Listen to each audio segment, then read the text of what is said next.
कभी भी देखना, जो नदी का पानी है वो हमेशा मीठा होता है, क्योंकि वो देता रहता है। सागर का पानी खारा होता है,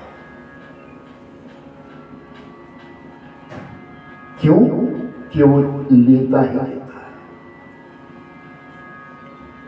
और जो गड्ढे का पानी है वो बदबू मारता है,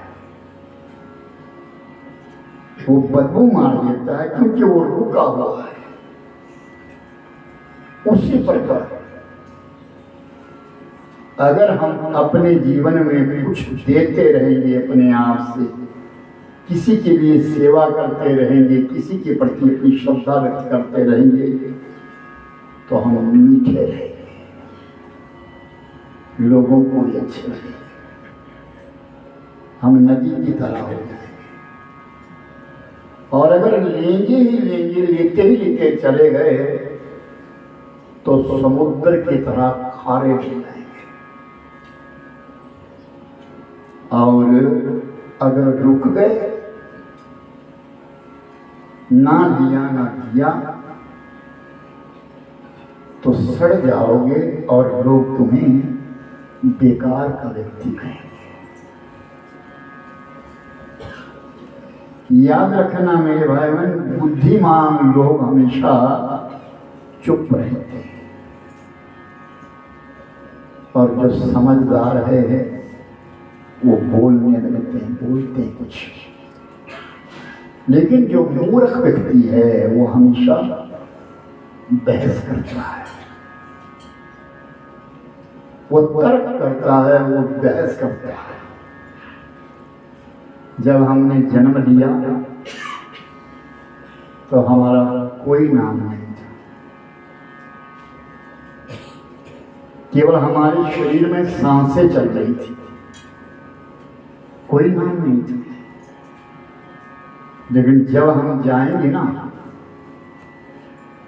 तो हमारा नाम रहेगा, सांसें खत्म हो जाएगी। इन सांस और नाम के बीच की जो यात्रा है उसका नाम जीवन यात्रा है। ये हम लोगों की जीवन यात्रा चली है। जैसे हम मंच पर जाते हैं, पर्दा खुल जाता है और हम उसमें एक नाटक करते हैं। कोई किसी के नाटक रचता है, कोई कुछ बनता है, कोई पुरुष बनता है, कोई स्त्री बनती है, कोई भाई है, कोई बंधु, यानी एक हम लोग एक नाटक कर रहे हैं।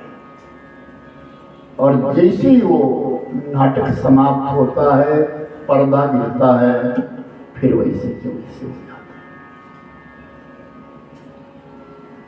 हमारा भाई कौन, हमारा पति कौन, हमारी पत्नी कौन, हमारे सगे संबंधी कौन है, सही मायनों में तो यहाँ हमारा कोई भी अपना नहीं, केवल भगवान के सिवा।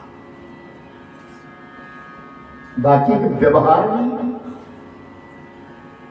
मैं तेरा बनूंगा तो तू मेरा बन जाएगा। 10 दिन तुम टेलीफोन करना बंद कर दो, किसी से बातचीत मत करो, दुनिया तुमको भूलना शुरू कर देगी, भूल जाएगी। और अगर तुम बारंबार याद करोगे, बारंबार याद करोगे, तो दुनिया तुमसे टच रखेगी। घमंड और पेट जब ये दोनों बढ़ते हैं ना, तो इंसान चाह करके भी किसी को गले नहीं लगाता। जिस प्रकार नींबू की एक बूंद हजारों लीटर दूध को बर्बाद कर देती है मेरे भाई बहन, उसी प्रकार इंसान का अहंकार उसे अच्छे अच्छे संबंध बिगाड़ देता है, बर्बाद कर देता है। घमंड कैसी वस्तु है, अहंकार कैसी वस्तु है। अच्छे से अच्छा संबंध भी छूट जाता है। याद रखना, बचपन में जो है मां सबसे प्यारी होती है। बालक की जीवा से पहला शब्द मां ही आता है। बालक की जीवा से जो पहला शब्द है वो मां निकलता है। जवानी में जो है पत्नी प्रिय हो जाती है, पति प्रिय हो जाता है, और जब बुढ़ापा आता है तो अपना पोता सबसे प्यारा लगता है। फिर ना पत्नी प्यारी लगती, ना पति प्यारा लगता, ना पुत्र प्यारा लगता, वो पोता बहुत प्यारा लगता है। अगाध प्रेम उसके ऊपर इंसान उड़े लेता है। लेकिन जब बुढ़ापा आता है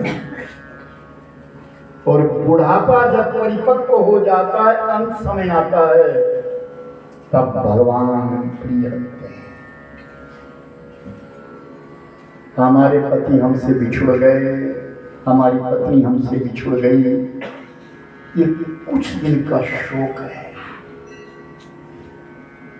5 साल 10 साल इस शोक व्यक्त करोगे। एक दिन आएगा कि तुम सब कुछ भूल जाओ। एक दिन ऐसा आएगा कि तुम भूल जाओगे, तुम्हारे मित्र नए बन जाएंगे, तुम्हारे सगे संबंधी और हो जाएंगे। दुनिया की नजरों में तुम महान बनने की कोशिश करो, लेकिन अपने अंदर खोजो तो सही, कहीं हम गलत तो नहीं हो गए, कहीं हम पथभ्रष्ट तो नहीं हो गए, हमने कोई गलती तो नहीं कर ली। फिर भी जीवन में मौका मिलता है, सुधारने का मौका मिलता है, और बार-बार मौका मिलता है, इंसान फिर भी नहीं समझता, फिर भी नहीं समझता। और आखिर में एक दिन इंसान पछताता है। तेरे करम से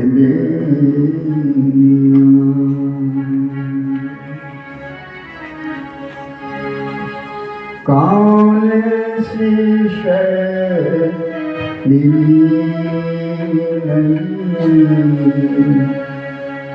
तेरे करम से गया।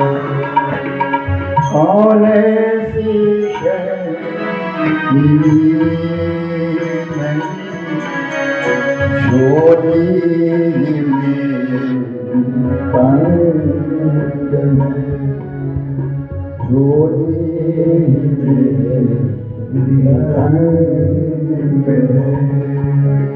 तेरे कमी नहीं,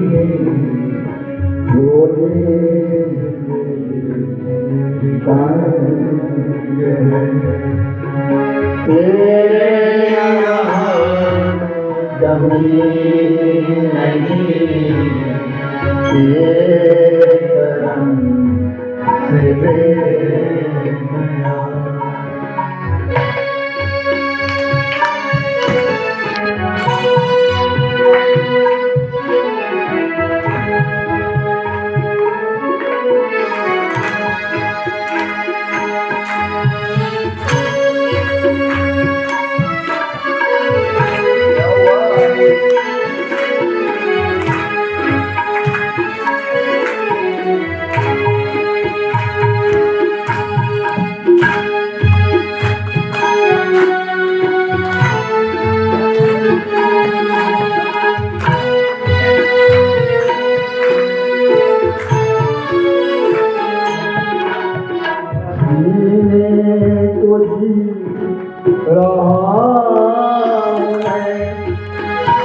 माल तेरे बगैर ही माल तेरे बगैर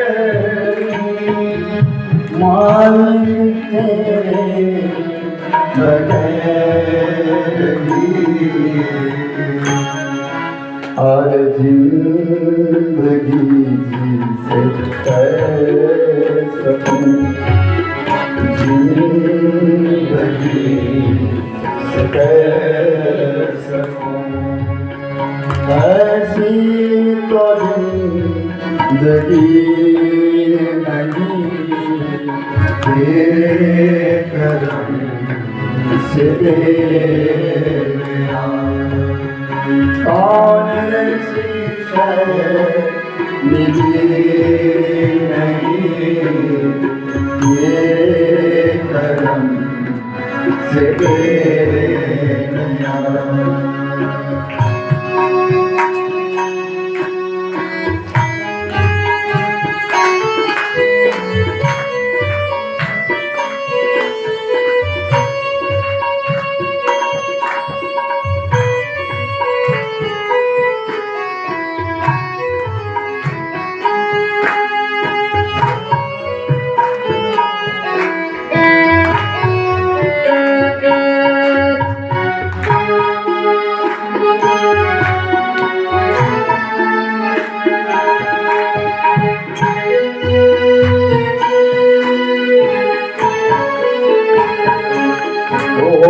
कब से पुकारता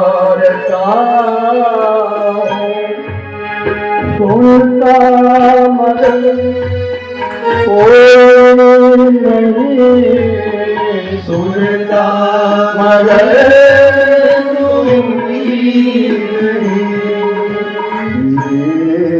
तो इसी जहां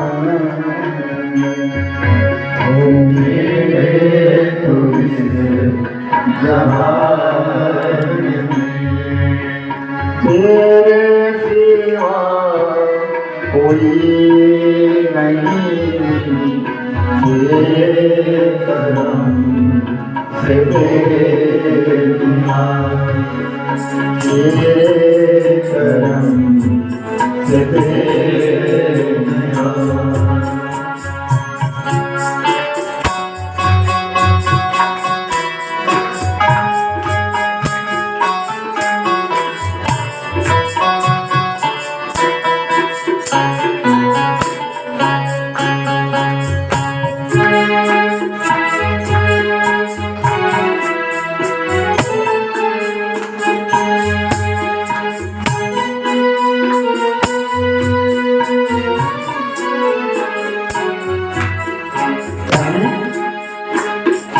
जिंदगी बहुत कुछ सिखाती है जिंदगी बहुत कुछ सिखाती है कभी हंसती है तो कभी रुलाती है पर जो हर हाल में खुश रहे जिंदगी उसके आगे सर झुकाती है माना कि मैं गरीब माना कि मैं फकीर हूँ माना कि मैं फकीर हूँ माना कि मैं गरीब हूँ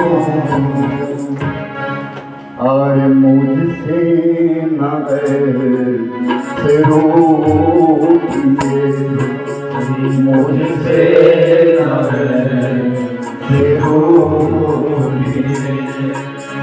जैसे मेरा कोई नहीं तेरे करम से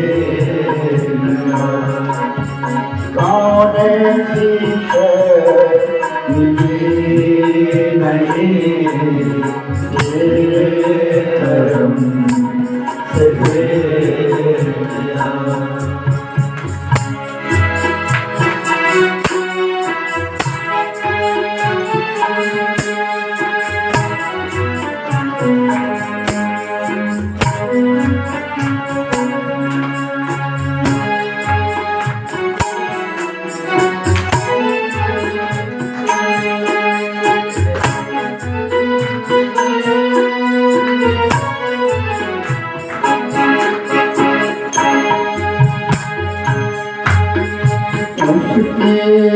नजर मिली तो क्या, उसकी नजर फिरी तो क्या, उसकी नजर फिरी तो क्या, उसकी नजर फिरी तो क्या।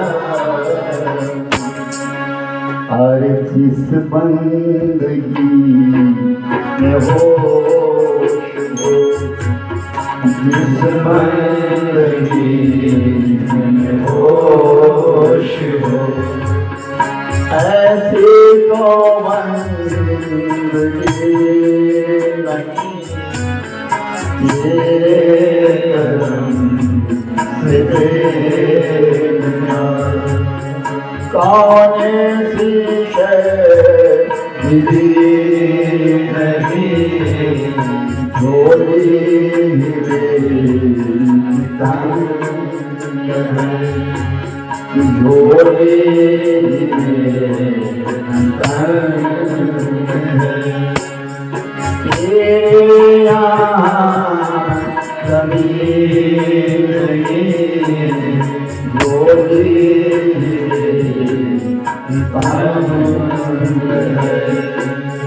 तेरे यहाँ कभी नहीं, तेरे करम से बेगुनाह, तेरे करम से बेगुनाह, ओ तेरे करम से बेगुनाह।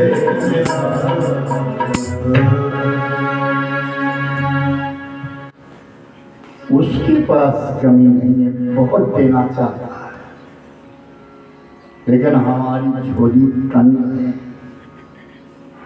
हम लेना नहीं चाहते। हमारे पास 24 घंटे दिन और रात 60 घड़ी है, 12 घंटे हम कुछ नहीं करते, 12 घंटे में से 6 घंटे हम दुनिया के झंझटों में लगा देते हैं, बाकी जो 6 घंटे बचते उसमें अपना घर गृहस्थ की कार्य करते हैं। उस मालिक के नाम हम अपनी दिनचर्या में समय निकालते ही कितना है, ज्यादा से ज्यादा 5 मिनट या 10 मिनट, और अच्छा कोई साधक हुआ तो 1 घंटा, लेकिन उसमें भी ना जाने कितने विचार आ जाते हैं। और वो जिस माला को हम कर रहे हैं वो माला बेचारी अलग थलग पड़ जाती है। प्रातः काल के एक समय का नाम है उषा काल, जब भोर नहीं होती उषा काल, और वो सावन घड़ी, यानी जिस समय अभी प्रातः काल होने में 3 घड़ियां बाकी है उसे उषा काल कहते हैं। उसका नाम है अमृत वेला। पक्षी को ऐसा जीवन दिया है, कोई भी पक्षी अमृत वेला को नहीं छोड़ता, मानव सोया रहता है। इंसान बीमार होता तो कुछ ना कुछ खाता है, पक्षी बीमार होता तो खाना छोड़ देता है। पक्षी जब उड़ना शुरू कर देता तो घोंसले में देता, इंसान अपने लिए फिर और घोंसला बनाता है और बनाता चला जाता है। फर्क है। मानव को कहा था कि उषा काल तेरे लिए बना है, वो अमृत वेला है, जाग उसमें, प्रातः काल जाग, उषा काल में जाग।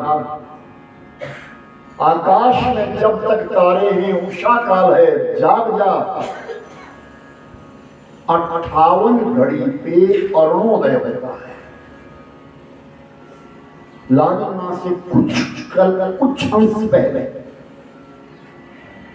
2 घड़ी पहले, 48 मिनट पहले,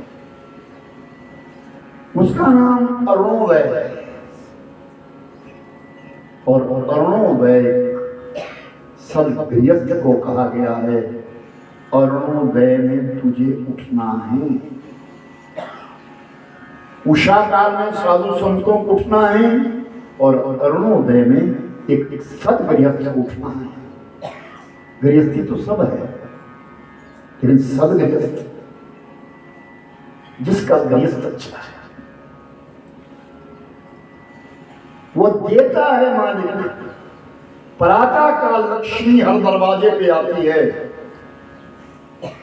और ठहरने की कोशिश करती है, लेकिन इंसान सोया है।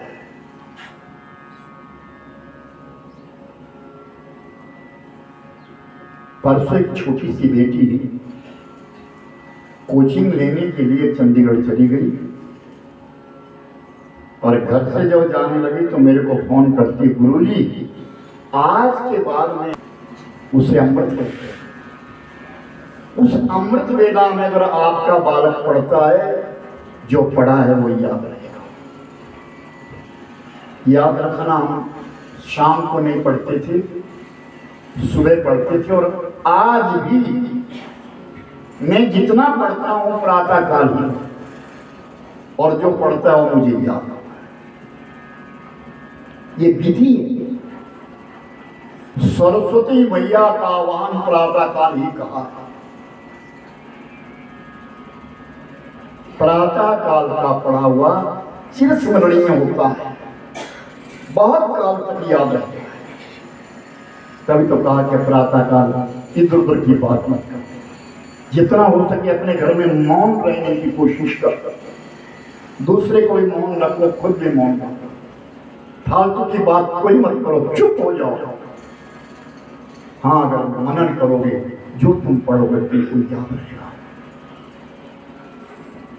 हमारे पास 24 घंटे हैं, उसके पश्चात प्रातः काल आता है, सूर्योदय। सूर्योदय में विशेष कारण है कि हम सूर्य नारायण को पानी का लोटा देते हैं, वो हमको शांति प्रदान करें,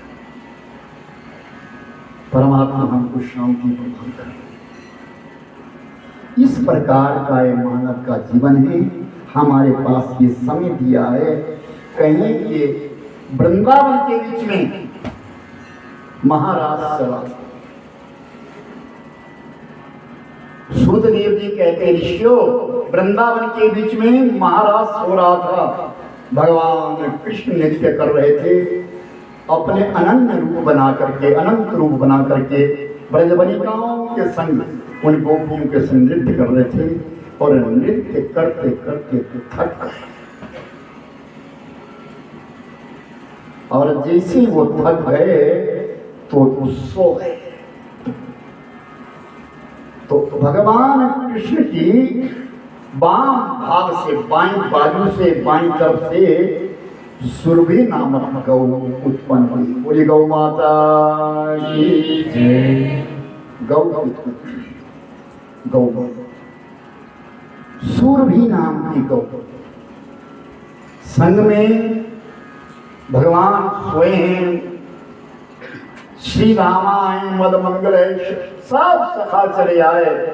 ब्रजबनिकाएं सब देखती रही, क्या हुआ। और श्री रामा ने विचार किया, कृष्ण को जगाना है, ये गौ कैसे आ गई, कहां से आई। और सामने जो है एक बछड़ा कौन बने, कहते इस बछड़े को, और जिसका नाम मनोरथ रखा जाएगा। देखते ही देखते उस गौ माता का बछड़ा हुआ है। सबने उसका नाम मनोरथ रखा, और मनोरथ वो बछड़ा मन की इच्छा को पूर्ण करने वाला। ऐसा वो मनोरथ माँ के स्तनों में लगा, थोड़ी देर दूध पिया। उसके पश्चात श्री रामा ने गौ दोहन किया, और गौ दोहन करके श्री रामा ने जो गौ दोहन किया, उसका जो पात्र था, उस पात्र के बीच में जो दूध लिया, वो पात्र भगवान को जगा करके कृष्ण को पिलाता। और जैसे भगवान उस दूध को पी रहे थे, आधा दूध नीचे गिर गया। दूध के नीचे गिरने से एक समुद्र की उत्पत्ति हुई, जिसका नाम है क्षीर सागर। क्षीर सागर कहने हैं कि उस क्षीर सागर के बीच में अनंत माना गया है कि 7 सागर है।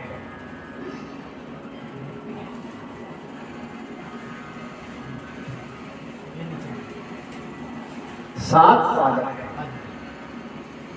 पहले सागर का नाम ही, यानी समुद्र का नाम क्षीर सागर है, जिस क्षीर सागर के बीच में भगवान विष्णु शयन करते हैं।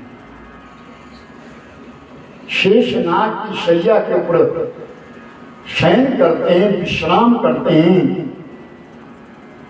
और दूसरा जो सागर है, सप्त सागर है, 7 सागर है। दूसरा जो सागर है वो दधी सागर है। उस समुद्र के बीच में दधी है, भगवान के अंगुल से उत्पन्न होने लगे, उस गौ माता से उत्पन्न होने लगे। तीसरे सागर का नाम घृत सागर है, उसमें घी जैसा पानी है, जल जैसा। और चौथा मथन सागर, मन की पूर्ति करने वाला है। पांचवा मधु, शहद से भरा हुआ, शहद जैसी मिठास उस पानी। और छठा जो सागर है वो पाताल में, उसमें मदिरा है, उसमें मदिरा की गंध है। और जो 7वां सागर है वो लवण है, यानी क्षार, उसमें नमक है। हम जिस सागर के किनारे रहते हैं वो लवण सागर है, वो खारा है, वो पीने के योग्य नहीं है। लेकिन उसी समुद्र का जल जब आकाश की ओर उड़ता है, भाप बन करके चला जाता है, बादल खींच लेते हैं, जबरदस्ती ले लेते हैं, तो फिर उसके वो शोध करके जल बरसाते हैं। वही जल नदी नालों के माध्यम से फिर सागर में जाता है। लेकिन जब वो नदी से जा रहा है तो मीठा बना करके हम आए हैं, लेकिन हमारे अंदर भी मिठास होनी चाहिए। सत्संग हमने किया है, कितने लोग कह देते हैं हम सत्संगी, सत्संगी तो हैं, पर सत्संग का तुम पर प्रभाव कितना है? हमारे भारतवर्ष में अनेक नदियां हैं, लेकिन उनके बीच में 7 नदियां प्रमुख हैं। पहली नदी जो है उसका नाम है गंगा मां, दूसरी यमुना मैया, और तीसरी गोदावरी, और चौथी नदी मां सरस्वती। 5वीं नदी का नाम है नर्मदा, जो शिवपुत्री है। और छठी जो महानदी है उसका नाम है सिंधु। और 7वीं जो नदी है, प्रमुख नदियां 7 है, जो 7वीं नदी है उसका नाम है कावेरी। कावेरी और नर्मदा का जो संगम है, कावेरी और नर्मदा का जो संगम है, वहां का कंकर कंकर भगवान शंकर है।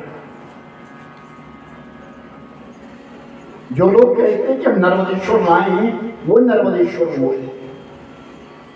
उस धावनी कुंड से निकला हुआ जो पत्थर है उसका नाम नर्मदेश्वर है। उसको कारीगर लोग तराशते हैं और फिर जाकर उसको चिकना बना करके बाजार में बेचते हैं, वो नर्मदेश्वर। नर्मदा और कावेरी का संगम, एक तरफ कावेरी है आ रही है, एक तरफ नर्मदा आ रही है। वहां से जब तुम बाएं हाथ की ओर निकलोगे तो सामने ओंकारेश्वर और ममलेश्वर है। जो मेरे साथ गए थे, सबको स्नान हुआ था उधर कावेरी के संगम पे। अब की बार हम गए थे तो कावेरी के संगम में स्नान हुआ, क्योंकि मैंने ये ग्रंथ पढ़ा है, इसलिए मैं चाहता हूँ कि जो हमने पढ़ा है उसका अनुसरण हम जरूर करें। फिर उस संगम के ऊपर भगवान शंकर जी का विशेष स्थान कहा गया है, शिवलिंग वहीं से उत्पन्न हुआ है। तो ये 7 नदियां हैं। कहते हैं अकबर के समय अकबर ने सबसे पूछना शुरू कर दिया, सब नदियों में महान कौन है? क्योंकि अकबर अपनी प्रशंसा चाहता है, मेरी कोई प्रशंसा करे। तो अकबर के सेवादार बहुत है, महाराज यमुना नदी सबसे श्रेष्ठ है, क्योंकि यमुना बैठती है अकबर के किले के साथ साथ, यमुना सबसे श्रेष्ठ है। यमुना मैया श्रेष्ठ है जो आपके नीचे बैठे। हाँ, जो कोई आए यमुना बोले, कोई आए, सबने यमुना यमुना कहा कि यमुना नदी बहती है, यमुना नदी बहती है। बीरबल ब्राह्मण था, बीरबल ब्राह्मण था, बीरबल से पूछा, तुम बताओ बीरबल, नदियों में सबसे उत्तम कौन सी? महाराज नदियों में तो सबसे उत्तम यमुना है। अकबर ने कहा कुछ छुपा रहा है, ये सही नहीं बोल रहा है, तू तो हिंदू है रे, तो गंगा जल रोज पीता है, यमुना जल तो पीता नहीं है, झूठ मत बोल। क्या गंगा नदी श्रेष्ठ नहीं है? महाराज गंगा नदी नहीं है, गंगा हमारी माँ है, गंगा हमारी माँ है और नदियां हैं, लेकिन गंगा हमारी माँ। अकबर ने कान पकड़ लिया, धन्य है बीरबल, तेरी बुद्धि को धन्य है। राजा तो मैं हूं, तभी तो कहा ना कि नसीब बड़ा है, भाग्य बड़ा है या कर्म बड़ा है।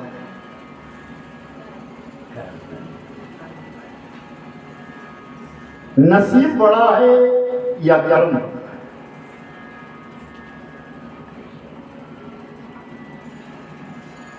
कहते हैं कोई नर्तक नाचने वाली राजा के महल में नाचने के लिए आई। राजा अच्छा रूप नहीं, राजा कुरूप है, सुंदर नहीं है, लेकिन वो नर्तक भी तो इतनी सुंदर है कि उसको देखते ही मेरी हो जाए, छूते ही मेरी हो जाए, इतनी सुंदर है।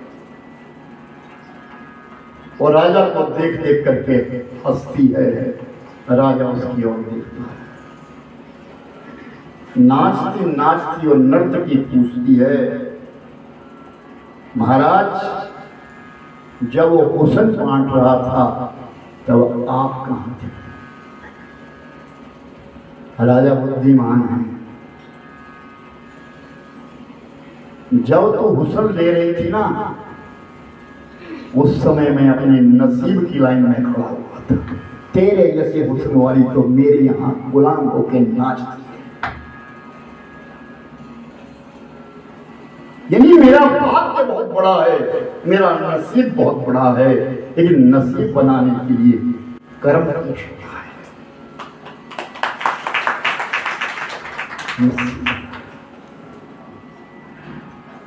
बुद्धिमान है बीरबल, लेकिन बादशाह नहीं बन सका। बुद्धिमान है बीरबल, लेकिन बादशाह नहीं बन सका। बादशाह वो अकबर ही है। कितना प्रयोग है नसीब बनाने के लिए, तेरे कर्म से कौन सी शय मिली नहीं, झोली में तन तेरे यहाँ कमी नहीं, तेरे कर्म से भी।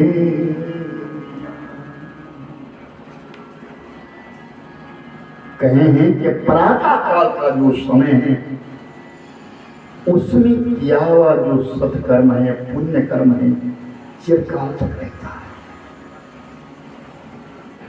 इस अमृत वेला को मत भूलना। आज की संस्कृति बदल गई है। हमारे बच्चे रात रात भर जगते हैं और सुबह अमृत वेला के बीच में सो जाते हैं। उल्टा हो गया सब कुछ। कर्म कैसे बनेगा?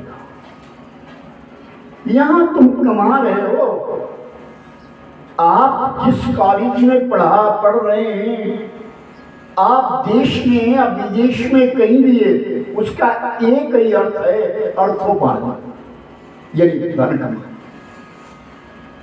आप अपने बच्चों को जो पढ़ा रहे हैं वो धन कमाने के लिए पढ़ा रहे हैं। श्रीमद् भागवत कहता है या विद्या सा विमुक्ता है। विद्या वो है जो मुक्ति की ओर ले जाए। इस विद्या से हमारे दो काम, जो विद्या हमारी, ऐसी विद्या हमारे पास हो, एक तो हमारा जीवन चले और दूसरे हमारा जीवन सुधर जाए। नौकरी करना बुरी बात नहीं, लेकिन उसमें ईमानदारी करना कितनी बड़ी बात है, उससे भी बड़ी बात है। अपना कर्म करना, अपने कर्म की पूजा कर, उसे मान वो मुझे मिला है, वो मेरा है, मुझे वो करना है। जो अपने ही रोजगार से, अपने ही इल्म से, अपने पास जो तुम्हारे पास योग्यता है, उसको तुम ठुकरा रहे हो, उसको तुम उजागर नहीं कर रहे हो। हर व्यक्ति के पास कोई ना कोई युक्ति है। हर व्यक्ति को ज्ञान है। दूसरे लोग बैठे, ऐसा नहीं कि ज्ञान नहीं है, ज्ञान सबको है, लेकिन फिर भी इंसान अपराध करता है, फिर इंसान अपराध की ओर चलता है। शराब को मैंने कहा वो खंडित हो जाएगा पाठ, कोई बाहर अंदर मत बुलाओ, फिर भी नहीं लोग मानेंगे। अंधेरा है, पाठ हो रहा है, सैकड़ों लोग महामंत्र कर रहे हैं, लेकिन लोग फिर भी आ रहे हैं, जा रहे हैं। तो कितना कुछ कहें और कैसे समझाएं इंसान को। कहते जो ठोकर खाता है वो इंसान है, जो ठोकर नहीं खाता वो देवता है। जो बारंबार ठोकर खाता फिर भी नहीं समझता वो इंसान नहीं, वो पशु होता है। येषां न विद्यान तपो न दानम ज्ञानम न शीलम न गुणो न धर्मम ते मृत्युलोके भूमिभारभूता मनुष्य रूपेण मृगवत् चरन्ति। मानव तो बना है लेकिन मृग की तरह घूम रहा है। साहित्य संगीत कला विहीना साक्षात पुष्पचमशानहीना, जिसके अंदर कोई साहित्य नहीं है, संगीत नहीं है, या कोई कला नहीं है, या कोई विद्या नहीं है, साक्षात पशु है। लेकिन उसके दो प्रमाण हैं, ना उसके पूंछ है ना उसके सींग है वो पशु है, वो पशु। हर व्यक्ति कोई समय चाह रहा है, दो आंखें मालिक ने दी है, दो तुम उजागर कर रहे हो, पढ़ रहे हो, कुछ अच्छा भी तो पढ़ लो जो तुमको नीति की ओर ले जाए। ऐसी पुस्तक, ऐसा ग्रंथ भी तो पढ़ लो।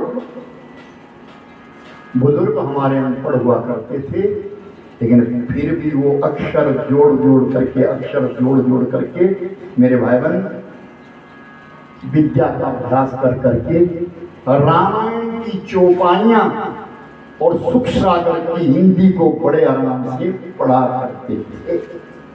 आज तो बड़ी बड़ी पढ़ाइयां, एक बेटी एक दिन मैं सुन रहा था टेलीविजन के ऊपर, वो 14 भाषाओं को जानती, 17 साल की उम्र उसकी। ये कौटिल्य ब्राह्मण आया, क्या चित्र अद्भुत, जो प्रश्न करे उसी का उत्तर, उसके दादा ने जो उसको एक बार पढ़ाया वो याद हो गया। विवेकानंद जी को कैसे कहा, तुझसे ये पाते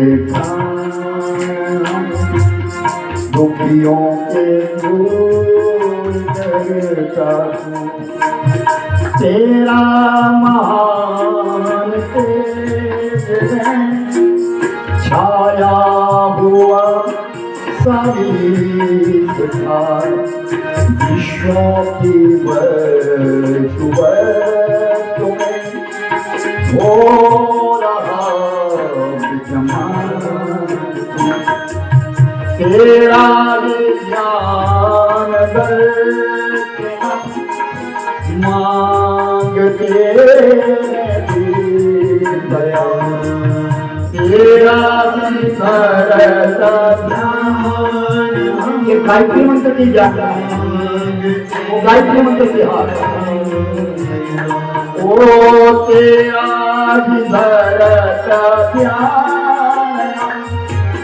मांगते दया, तेरा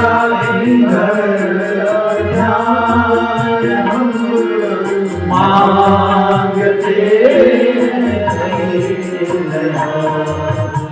ईश्वर हमारे पूर्व को श्रेष्ठ मार्ग पर चला, ईश्वर हमारे पूर्व को श्रेष्ठ मार्ग पर चला, ओम भूर्भुवः स्वः तत्सवितुर्वरेण्यं भर्गो देवस्य धीमहि धियो यो नः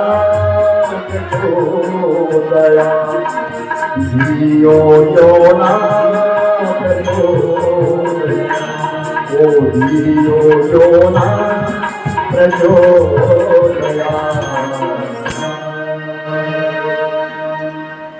इसीलिए तो कहा है कि गायत्री मंत्र हमारा आत्मशोधन करता है, हमको पवित्र बनाता है। अर्थ है कि ईश्वर हमारी बुद्धि को श्रेष्ठ मार्ग पर चला, प्रचोदयात्। गायत्री मां से यही तो प्रार्थना है, गायत्री शुद्ध करता है। किसी के घर में मौत हो जाते तो कहते भाई गायत्री करना। जब कभी किसी को कोई रोग लगता है, कष्ट लगता है, तो ये कोई नहीं कहता कि गायत्री करवाओ, महामृत्युंजय करवाओ, रुद्राभिषेक करवाओ, दुर्गानुष्ठान कराओ, ये नहीं कहता कि गायत्री कराओ। लेकिन जब कोई घटना घटती है तो तुरंत कहती भाई गायत्री करवानी पड़ेगी, क्योंकि वो शुद्ध करते हैं, वो पवित्र करते हैं। तभी मैंने कहा ये कथाएं अमृत है मेरे भाई बहन, इनका मनन करो, कथाओं से कुछ ना कुछ ग्रहण करो। आपका बालक जाना नहीं, प्रातः काल को 5 बार 3 बार 1 बार भी अगर गायत्री मंत्र करता है, मन से करता है, तो मां गायत्री उस पर प्रसन्न हो। जो विद्या हम पढ़ रहे हैं या पढ़ा रहे अपने बच्चों के लिए, वो इस समय पैसा कमाने की विद्या और कोई दूसरी विद्या नहीं, उससे कुछ भी मिलने वाला नहीं, खाली पैसा ही मिलेगा। कमाओ, और पैसा सब कुछ नहीं है। बुढ़ापे में याद आती है, वो मालिक पूछेगा हमसे तुमने किया क्या, आज हमने कोई अच्छा कर्म किया हुआ था तब हम इंसान बने हैं। वो अम्मा सामने बैठी है, वो बुजुर्ग, उनके यहाँ मैंने कथा करी है। कितनी उम्र है अम्मा की? मुझे पता नहीं। आपकी उम्र कितनी है अम्मा? 80 से ऊपर है। घर में रोटी बनाती, काम करती, इनका बेटा साथ रहता है तो बहू भी सब है परिवार में, लेकिन ये विलग रहती है। और राम राम, हर बात पे राम राम बोलती, हर बात पे राम राम बोलती। और देखो विजयनगर से आई, कितनी पौड़ियां विजयनगर की आप लोगों ने देखा जब उनकी यहाँ कथा होती। ये इनका मैं तो जाऊं से कहा। और इस अम्मा ने मेरी कथा सुनी थी 30 साल पहले, 27 साल पहले मेरी कथा सुनी थी धर्मपुर में अपने भाई के। तो उन्हीं कथावाचक को ढूंढो, वो कहाँ है?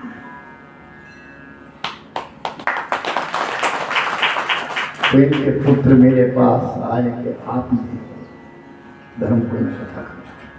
हमारी अम्मा कहती मैं उनसे सुनी, लेकिन इनका बेटा मैंने कहा बीमार हो गया बेचारा, वो स्वस्थ है। अम्मा ठीक है, ठीक है, हाँ चलो भगवान कृपा कर, ईश्वर की कृपा।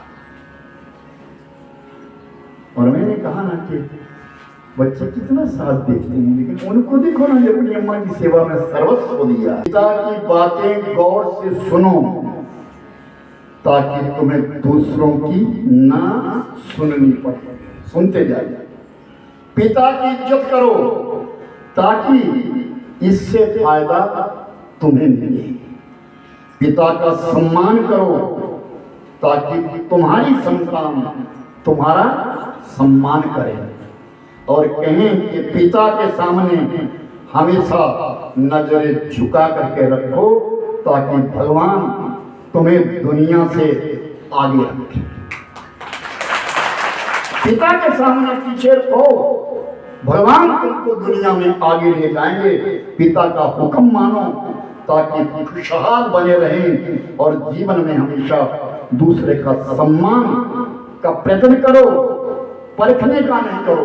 प्रयत्न करो सम्मान का, उसको परखने का मत करो। विश्वास में भी विश्व आस भी है। स्वयं पर निर्भर करता है कि हम विश्वास दे रहे हैं या भ्रम दे रहे हैं। हमारे जीवन में सरलता भरने वाले कोई और, जिस पद पे आज हम पहुंचे, जहां हम बिठाए गए हैं, जहां जिस पद पे हम गए हैं, जहां पर हमारी नौकरी पहुंची है, हमारे पीछे किसी का तो हाथ था। हमको वहां तक पहुंचाने वाला कोई ना कोई तो है, हम उसको कैसे भूल जाएं। आज के बच्चे कहते हम क्या जाने, हमें तो अपना काम है। कल कोई मुझसे बोला था कि बच्चों ने कह दिया हमें पैदा ही क्यों किया, हमारा नसीब अच्छा है इसलिए हमको सब कुछ मिला है और खाएंगे। तुमने कमाया वो हमारे लिए कमाया, हमारी मर्जी, हम कुछ नहीं करेंगे। बताओ जा रही है उम्र धीरे धीरे चली जा रही है, उम्र धीरे धीरे चली जा रही है, उम्र धीरे धीरे, उम्र धीरे धीरे, उम्र धीरे धीरे, उम्र धीरे धीरे, उम्र धीरे धीरे चली जा रही है, उम्र धीरे धीरे चली जा रही है, उम्र धीरे धीरे।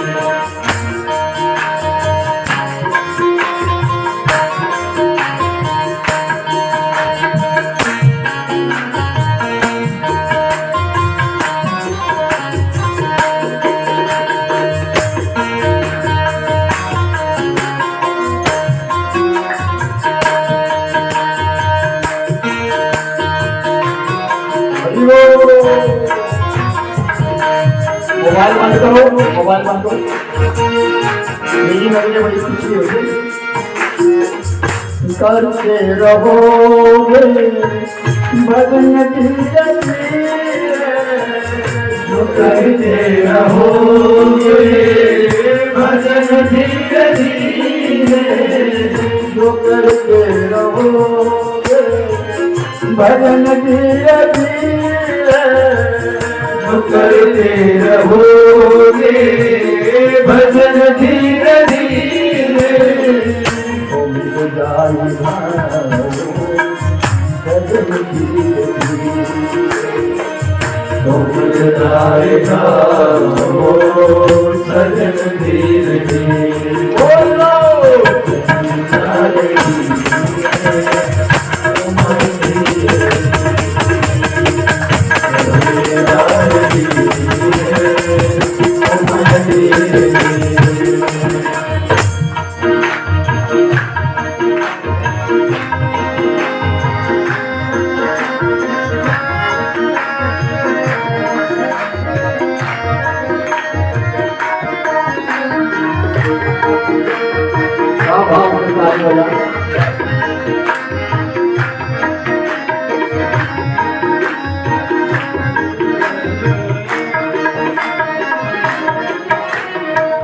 बचपन जाए जवानी जाए, बचपन जाए जवानी जाए, बचपन जाए जवानी जाए, बचपन जाए जवानी जाए, बुढ़ापे का